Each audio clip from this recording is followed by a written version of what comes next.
Bienvenidos una vez más a Un Día con Ángel aquí en Excelsior TV.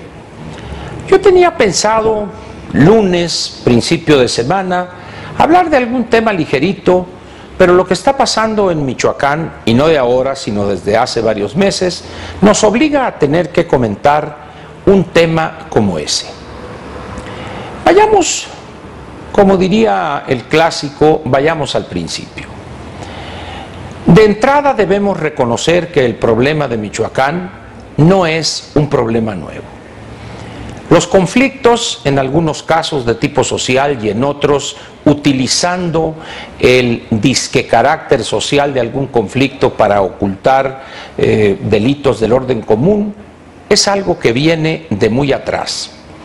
Un estado donde los cacicazgos, empezando por el cacicazgo cardenista, ha generado una serie de problemas producto de enfrentamientos de grupos, de luchas por el poder entre regiones, entre representantes de esas regiones, de tal manera pues que Michoacán es un estado que guarda ciertas características que son un caldo de cultivo casi natural para este tipo de conflictos. Pero lo que estamos viendo ahora rebasa todo lo que hemos visto en los últimos 4 o 5 decenios.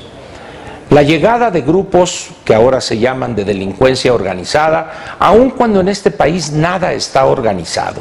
Si realmente estos grupos fueren delincuencia organizada, pues no se vería este desorden que estamos viendo. Se pondrían de acuerdo, se repartirían territorio, se distribuirían actividades delictivas y en santa paz vivirían de atracar y exaccionar a los agentes económicos privados y a los ciudadanos comunes. Por eso le digo, nada hay de delincuencia organizada, eso simplemente es un eufemismo. Pero en fin, vayamos a lo más importante. El pleito entre la familia michoacana fue al principio y luego los caballeros templarios y que el cártel de nueva generación y que el de vieja generación, de tal manera que estamos ante un licuado de cárteles que ya nadie sabe bien a bien qué sabor es el que se identifica en este o en aquel conflicto o en los enfrentamientos en este o en aquel municipio. Se ha de acordar usted que hace algunos meses se hablaba de las policías comunitarias, ahora son las autodefensas, y al margen de cuál haya sido el nombre que se les haya puesto a estos individuos o a estos grupos que han hecho de delinquir una forma de vida cotidiana, tenemos una situación que raya hoy en lo explosivo. Hubo voces cuerdas que llamaron o que recordaron la obligación del Estado para hacer valer el Estado de Derecho en todo el territorio nacional, y en el momento en que surgieron las primeras muestras de arrebatarle al Estado ese monopolio legítimo de la violencia, muchas voces señalaron que de no atajarse esta manifestación delincuencial desde el mero principio, las cosas llegarían a salirse de control en un tiempo no muy largo. Y esto era válido en aquel entonces, recordará usted, primeramente para el estado de Guerrero, y una vez que se asientan o legitiman, entre comillas, en el estado de Guerrero, de ahí se pasa a Michoacán. Si las cosas siguen como van, no sería extraño que mañana o pasado estén también en Oaxaca.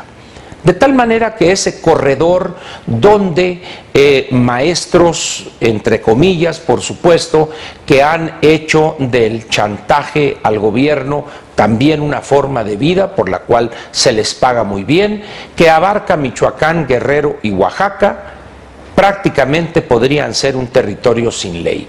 Es más, en un descuido hasta van a aprender los maestros de la CENTE y la CETEG y los de Michoacán a levitar para violar incluso la ley de la gravedad.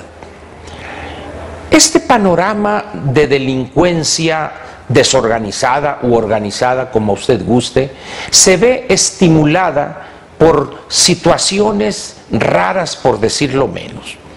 la salud del candidato del PRI a la gobernatura de Michoacán, el señor Vallejo, era un secreto a voces, y no obstante esto, se le nominó como candidato porque se decía en aquel entonces que era el único que podía derrotar a los partidos adversarios, el PAN y el PRD. Al final de cuentas, este pronóstico resultó cierto y a partir de ahí las cosas se complican aún más. La salud se deteriora aceleradamente del gobernador Vallejo, al grado tal que desaparece de la escena política un buen número de meses. Posteriormente se sabe que le hicieron un trasplante de hígado y con un aspecto demacrado que llamaría más a que dimitiera, a que solicitara licencia y se fuera él a descansar y a recuperarse bien. Insistió, pienso yo que impulsado y estimulado por su partido, a la gubernatura, y hoy cuando lanza amenazas a las autodefensas, donde dice que no va a permitir esto o lo otro, uno recuerda aquella vieja frase del presidente Echeverría cuando dijo que él ya no controlaba ni a sus nietos, menos a otro tipo de gente. Yo creo que en el caso del gobernador Vallejo, qué triste es, pero yo creo que ni sus nietos le hacen caso ante el aspecto demacrado que presenta. Por lo tanto, pretender que va a meter en control a las autodefensas que están desbocadas sin encontrar adversario al frente es simplemente un chiste de mal gusto. En las condiciones de una economía cerrada, y que México durante muchos decenios tuvo este modelo de desarrollo, lo de Michoacán no habría pasado más allá de la anécdota política. Sin embargo, desde 1987 nuestro país tiene una economía abierta y participa de manera activa y en volúmenes importantes en el comercio internacional, intercambiando bienes y servicios con muchísimos países en el mundo. Michoacán particularmente es un estado que ofrece a los mercados globales productos como el aguacate y el limón, por poner solo dos. También los servicios turísticos. Morelia solía ser, no sé cómo esté la situación en este momento, pero solía ser un destino para los amantes del buen cine. El Festival de Cine de Morelia gozaba de prestigio internacional, festivales de música y muchas otras cosas, su arquitectura, sus tradiciones, los días de muertos en Janicho, etcétera. Michoacán en ese sentido es un estado rico culturalmente hablando, que tiene mucho y dio mucho para ese turismo que gusta de ese tipo de vivencias. Hoy prácticamente sería una ilusión pensar que el estado de Michoacán sigue atrayendo miles y miles de turistas con la situación de violencia que ahí impera. Pero decía pues que en el caso de una economía cerrada, lo de Michoacán no habría pasado pues de los límites del mismo estado, y en un determinado momento, quizá en el primer cuadro de la Ciudad de México, como se decía entonces, gobernación intervendría, quizá en aquellos años del dorado autoritarismo, habría sido mucho más fácil la desaparición de poderes. Hoy, en una economía abierta, lo que sucede en Michoacán es noticia, es nota, como se dice en la jerga periodística, prácticamente en tiempo real. Periódicos europeos relatan con lujo de detalles lo que ahí sucede, y evidentemente esto tiene un impacto severo en las cuestiones económicas o en las actividades económicas que dan vida al Estado, crean miles de empleos y generan riqueza que permite mantener un buen nivel de vida en ciertas regiones de ese estado. Y le voy a dar a usted un solo ejemplo.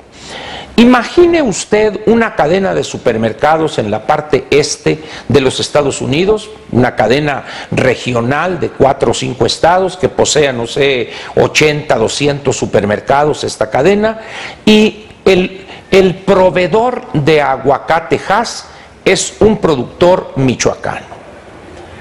Él confía en que el producto le estará llegando en fechas establecidas, en las cantidades que han acordado desde meses antes. En el momento en que se disloca la actividad económica producto de los hechos que ha visto usted una y otra vez en la televisión y de los cuales ha leído en los medios escritos o escuchado en los medios radiofónicos, en ese momento aquella cadena de supermercados se queda sin ese producto. ¿Piensa usted que esta persona, el comprador de aquella cadena de supermercados, volverá a confiar en ese productor michoacano? ¿Le volverá a hacer caso cuando él le diga, no, es que ya el gobierno federal firmó un convenio con el gobierno estatal y ya llegaron fuerzas federales y van a poner en orden y ahora sí le voy a poder surtir? Aquel señor le va a decir, muchas gracias, señor, y él busca otro proveedor. ¿Por qué? Porque así son las cosas en los mercados globales. El cliente busca seguridad en la oferta de un producto que le es importante en la lista de bienes que él oferta a su vez a su clientela. La economía abierta exige ciertos niveles de seguridad y de respeto al Estado de Derecho que hoy en Michoacán no existen. ¿De qué sirve que el gobierno del Estado junto con el gobierno federal conminen a las fuerzas de autodefensa para que regresen a sus territorios y prácticamente nomás faltó que les pidieran, ¿se pueden portar bien, por favor? Eso me recuerda a aquella vieja declamación de la primaria cuando uno, todo seriecito, declamaba, mamá, soy Paquito, no haré travesuras. ¿Piensan ustedes que las autodefensas, con la fuerza que han alcanzado, producto de la complicidad o estímulo o apatía de los gobiernos federal, estatal y ya no se diga municipales, van a portarse bien? ¿Van a responder a ese llamado? Es más, ¿a poco van a creer los integrantes de estas autodefensas que las amenazas, entre comillas, del gobernador Vallejo son creíbles? Evidentemente no. En política se dice que un problema que no se ataca en su debida oportunidad se complica o se sale de control. Lo que estamos viendo en Michoacán el día de hoy es precisamente la vigencia plena de esa sentencia vieja en el argot político. ¿Qué va a pasar mañana o pasado? Al margen de lo que suceda, Michoacán ha sido golpeado severamente, no solo en lo político, sino también en lo económico. Para que haya inversionistas que estén dispuestos a tomar riesgos en Michoacán, para que los que tenían empresas ahí estén dispuestos a restablecerlas, a invertir recursos para compensar pérdidas o poner otra vez empaques, huertas, etcétera, en funcionamiento, se ve muy difícil. Pero eso, evidentemente, será objeto de otro comentario dentro de unas semanas o meses, cuando veamos si efectivamente esos llamados del gobernador Vallejo y el gobierno federal surtieron algún efecto. Yo, por lo pronto, soy escéptico de que vayan a tener algún efecto. Le agradezco su atención aquí en Un Día con Ángel, en Excelsior TV, y lo espero el día de mañana. Muchas gracias y muy buenas noches. Te invitamos a seguir cuestionando la información con los siguientes videos.